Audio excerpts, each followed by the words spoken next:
ишкер айымдар жана негизи бүткүл Кыргызстандагы ишкер айымдарга ушул коалициянын иши абдан маанилүү деп ойлойм жана бизге кошулууну чакырам. Эмне максатында пайда болгон десеңиз, былтыр 2021-жылы биз апрель айында Борбор Азия боюнча улуттук айымдар ишкерлигин өнүктүрүү боюнча повесткасын иштеп чыгуу программасын баштаганбыз. Бул программа Кыргызстанда, Казакстан, Таджикистан, Узбекистан жана Түркмөнстанда ишке ашырылат. Ал эми бүгүн болсо бул жерде Кыргызстандын коалициясынын мүчөлөрү отурат. Айымдарды коргоо, колдоо коалициясы. Эмне себептерден кошулуп калдыңыз? Баягы биргеликте иш алып баруу үчүн эле баягы жакшы жыйынтыктарды берет деп ойлойсузбу? Ушул сурооду көп берип атышат. Сиздер мына 1-2 жылдан бери иштеп атасыздар. Эмне үчүн дагы коалицияга кошулуп кеттиңер?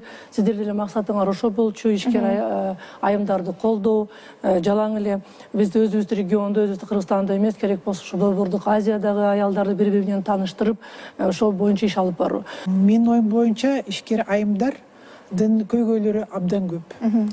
Жана сиз мырза айым деп атпайсыздарбы? Бул суроо укук жана мүмкүнчүлүк боюнча суроо. Укуктарыбызды баарыбыз бирдей, Конституцияда жазылган. Бирок мүмкүнчүлүк тарабынан биз абдан эле, кандай десем, абдан эле аз мүмкүнчүлүгүбүз бар. Анткени аял затында үй бүлөнүн баары аял затында.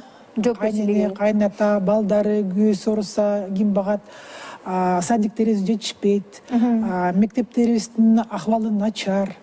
Жана башка тултура проблемалардын баары ошол айыл затында кала берген. Азыр ойлосом, оказывается, мени колдогон бул менин үй бүлөм болуптур.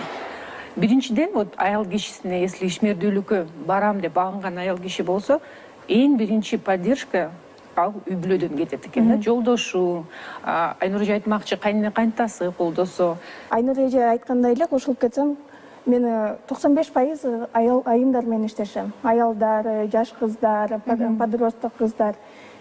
Бирок гендерлик стереотиптер аябай неметет, басып турат да. Гендерлик стереотиптер басып турган үчүн кыздар таланттарын чыгарышка, предпринимательдик духтары бар. Бирок ошол эле тартынат, ачык айта алышпайт, ачык чыгара албайт, ошол маселе. Айым менен Нуркыз айым айтып кеткендей, негизи ошо айткандары биздин коомдо канчалык айымдар бири-бирин колдоого даяр экенин көргөзгөн абал деп ойлоймун.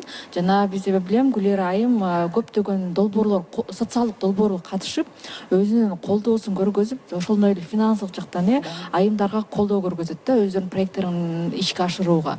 Анан кийин чоң кадам, абдан чоң бул философия деп ойлойм, солидарность, бири-бирин колдоо депчи.